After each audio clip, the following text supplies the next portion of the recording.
Në mjediset e Fakultetit Ekonomik të Universitetit të Shkodrës Duiç Gurakuqi u zhvillua këtë premte një leksion i hapur mbi tranzicionin e gjelbër dhe ekonominë qarkulluese me pjesëmarrjen e ekspertes Daniela Zanini Freitag nga Agjencia Austriake e Mjedisit. Aktiviteti u organizua me synimin për të ndërgjegjësuar studentët rreth çështjeve të zhvillimit të qëndrueshëm. Aktiviteti i sotëm është mjaft interesant si për studentët e bachelorit, ashtu edhe të masterit, por edhe për studentët e doktoraturës, të cilët janë aktualisht në Fakultetin Ekonomik. Patjetër studentët do të përfshihen normalisht edhe në leksione të tjera të ngjashme, por edhe në aktivitete që janë në funksion të qytetit, të mbrojtjes së ambientit, të mbjedhjes së, po themi, pemëve, të gjelbrimit, shtimit të ambienteve të gjelbruara e me radhë. Gjatë leksionit, ekspertja ndau përvoja ndërkombëtare dhe theksoi rëndësinë që ka edukimi mjedisor në krijimin e një ekonomie më të drejtë dhe më të pastër.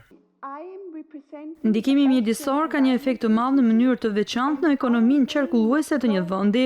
Ai përbën çelësin kryesor të reduktimit të mbetjeve dhe maksimizimin e përdorimit të burimeve natyrore. Pjesëmarrja e studentëve reflektoi interesin e tyre për të kontribuar në politika dhe praktika të gjelbra në të ardhmen.